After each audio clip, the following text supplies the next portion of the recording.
Assalamualaikum warahmatullahi wabarakatuh. Merdeka, Rahayu. Pemirsa yang dirahmati oleh Allah Tuhan yang Maha Esa, Gusti Kang Murbeng Gesang Sang Yang Widiwase. Gusti Allah, berbahagia sekali kita bisa menikmati indahnya Indonesia. Tentu keindahan itu ibarat pelangi. Ada yang warnanya sangat indah mempesona, tapi tak jarang ada noda yang menyertainya. Semuanya adalah panggung dunia. Dan ketika kita ada di panggung dunia, maka cinta dan kasih sayang untuk diri kita sendiri, untuk sesama anak manusia, dan sesama makhluk Tuhan yang Maha Esa adalah niscaya. Karena itulah mari kita meneruskan perjalanan cinta.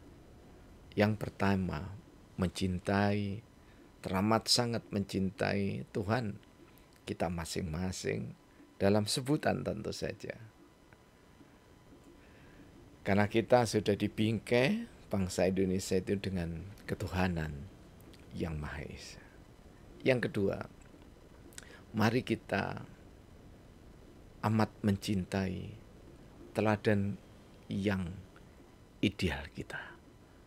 Dalam Islam disebut dengan Nabi dan Rasul Allah. Dan marilah kita juga menyintai pemimpin kita. Tapi jangan mencintai penguasa. Dan marilah kita bangun cinta dan kasih sayang dengan lingkungan kita. Yang kelima, mari kita cintai makhluk yang tidak kita kenali dengan nyata. Dengan 5 cinta,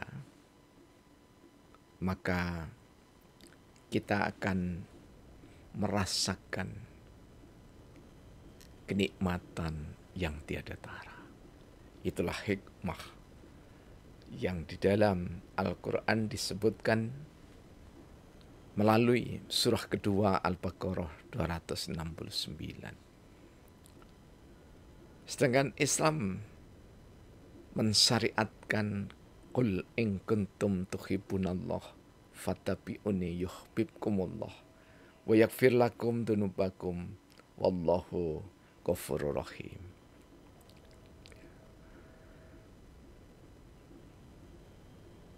Ketika kita diperintah oleh Allah dalam surah ketiga Ali Imran, insyaallah 32, maka kita diminta untuk mencintai Allah, mencintai Rasulullah. Kalau bahasa yang kami sampaikan, teramat sangat cinta kita kepada Allah dan amat cinta kita kepada Rasul Allah. Dan kita mencintai seluruh yang kami sebutkan di muka. Karena tidak mungkin, mustahil ketika diperintahkan mencintai sekaligus juga diperintah membenci. Karena itu saudara-saudara kami yang biasanya uri-uri tradisi leluhur, jika merasa dirinya paling hebat, ajaran yang dianut yang paling hebat, sementara yang lain dilaknat, maka sesungguhnya itu bukan nilai-nilai luhur. Karena itulah, mari kita bukan menyudahi. Biarkan generasi mengaktualisasi, mengekspresi apa yang dipikir, apa yang disikapi.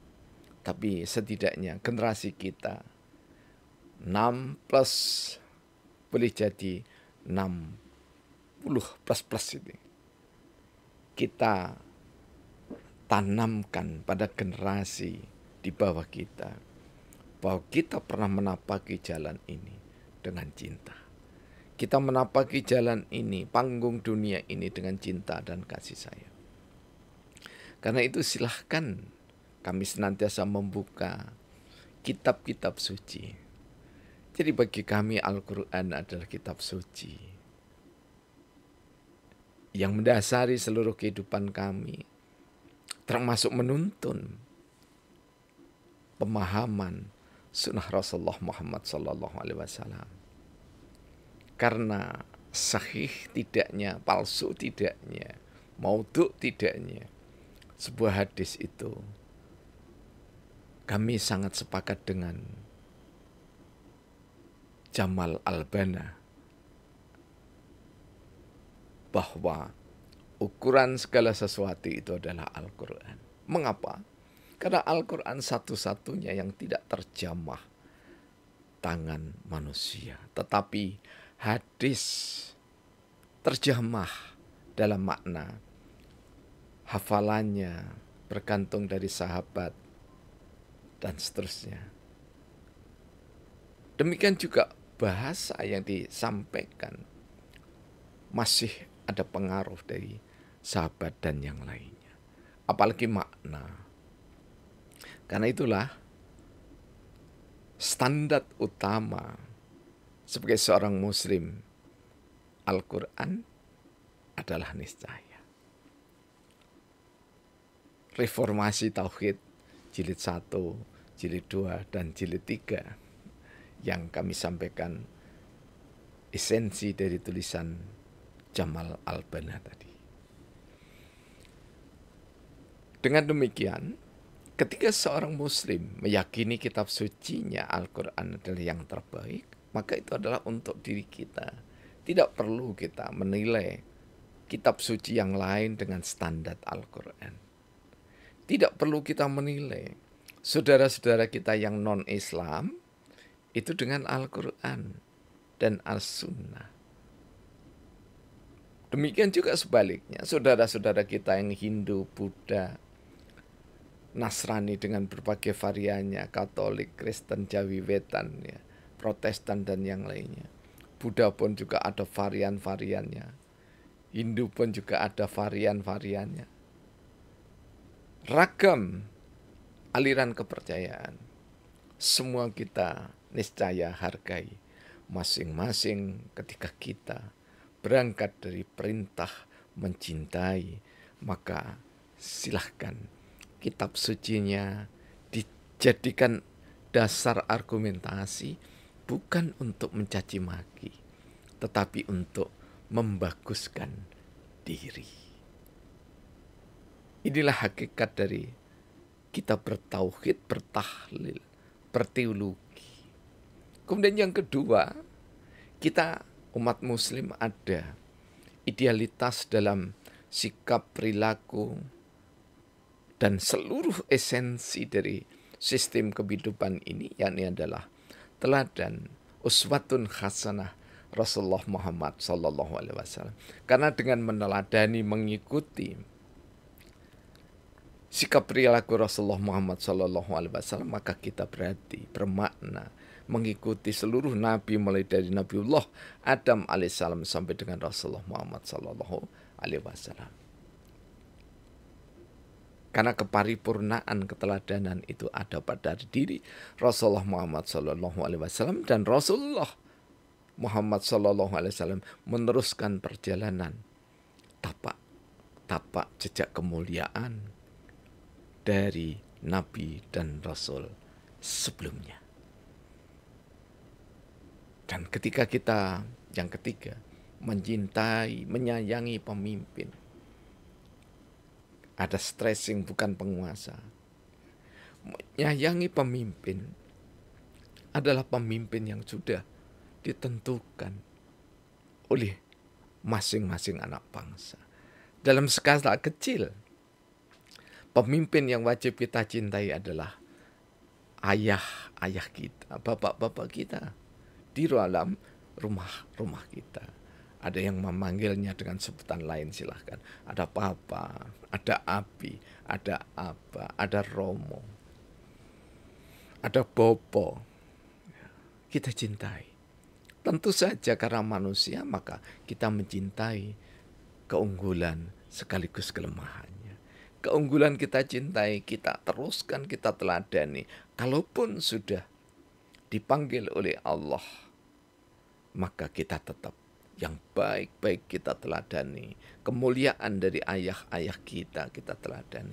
Siapakah ayah itu? Ayah adalah ayah kandung jika kita masih belum berkeluarga. Tetapi ketika kita sudah keluarga, maka ayah ada termasuk ayah dari istri atau dari suami kita.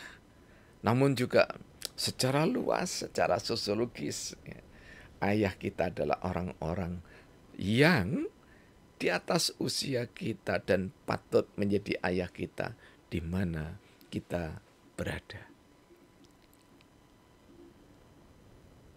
Dan yang keempat adalah kita berusaha untuk mencintai lingkungan. Di mana lingkungan itu ada tumbuhan, tanaman, ada juga hewan, ada juga sungai, lautan, dan samudra. Semua kita cintai dengan cara seperti apa? Kita manfaatkan untuk kehidupan atau untuk meneruskan kehidupan ini, sehingga generasi yang akan datang itu bisa menikmati dengan baik. Namun pada sisi yang lain juga kita merawatnya dengan baik, sehingga ada tumbuhan yang memang tumbuh karena Allah semata, dan ada tanaman yang kita sengaja tanam untuk kehidupan. Dan hewan, ada hewan liar, tetap kita cintai. Betapapun hewan itu diharamkan dalam syariat Islam, tetap kita tidak boleh menistakan, apalagi membunuh secara sembarangan. Kalaupun ada seperti babi hutan yang merusak tanaman, mengendalikan adalah keniscayaan. Jadi kalau memang terpaksa niscaya membunuhnya, maka membunuhnya itu dengan cara tetap beretika. Dan kita juga tersadar bahwa dalam Islam ada makhluk yang membersamai kehidupan kita. Di dalam Al-Quran kita dijaga oleh malaikat-malaikat Allah. Bahkan ketika kita, seseorang membaca surah Al-Hasr, ayat yang terakhir, 21, 22, 23, 24, dalam hadis Tirmizi diriwayatkan dari Rasulullah, siapa yang membaca khawatim atau akhir surah Al-Hasr satu kali sebelum atau di pagi hari, maka dia akan dikirim malaikat-malaikat sebanyak 70.000. Dan jika dia dipanggil Allah sebelum petang, maka di saat itu, jika dia dalam keadaan baik, maka dia termasuk orang yang dimuliakan. Manakala kita baca petang satu hari, maka dijaga sampai dengan pagi hari, dan dia akan mendapatkan pahala yang sama. Di hadis yang lain, siapa yang membaca khawatim surah Al-Hasr, ya, surat ke-59, maka jika dia sengaja memandang gunung, maka gunung itu akan luluh lantak. Gunung yang tertinggi bukan Semeru di Jawa, bukan Fujiyama di Jepang, ya, bukan Mount Everest, ya, tetapi gunung yang tertinggi adalah hati kita. Keangkuhan diri anak manusia semuanya tanpa kecuali. Itulah yang niscaya luluh lantak. Jadi jika orang sudah membaca, berzikir, pagi petang masih sombong, masih takabur, masih sum'ah, sombong dalam hati, maka dia hakikatnya belum menghayati dan belum mengamalkan hadis dari Rasulullah Muhammad Sallallahu Alaihi Wasallam itu. Dan kita pun yang berikutnya juga lingkungan itu adalah malaikat-malaikat Allah yang juga ada disebutkan dalam hadis tadi. Malaikat-malaikat Allah itu menjaga seluruh makhluknya. Karena kalau tidak dijaga oleh malaikat-malaikat Allah, maka dunia akan porak-poranda. Dari Sahih Bukhari Muslim dan yang lainnya, Rasulullah menginformasikan melalui Jibril alaihissalam, Rasulullah diberikan referensi, Muhammad, ya Nabi Allah, kalau saja engkau mau, maka umatmu yang zalim itu akan ditimpakan oleh Allah melalui malaikat-malaikat yang menjaga gunung, agar kamu digantikan dengan umat yang lain. Ini menunjukkan bahwa ada malaikat yang menyertai kita. Dan ada saudara kita juga yang tertua. Ya, yang tua maksudnya. Ini adalah para jin. Ya, ataupun iblis. Kita cintai dengan cara apa?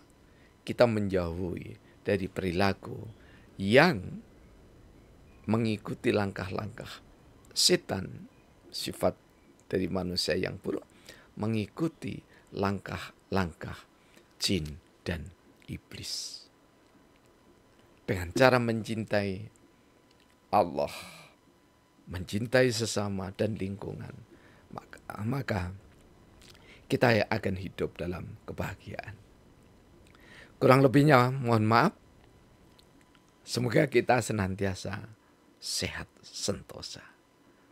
Mari kita jaga, kita rawat jiwa raga kita dengan mengamalkan akhir surah ke-59 Al-Hasr tiap pagi dan petang. Dan kita jaga sikap perilaku kita yang dibimbing oleh para leluhur kita dengan cara meluhurkan budi pekerti kita. Assalamualaikum warahmatullahi wabarakatuh. Merdeka. Rahayu.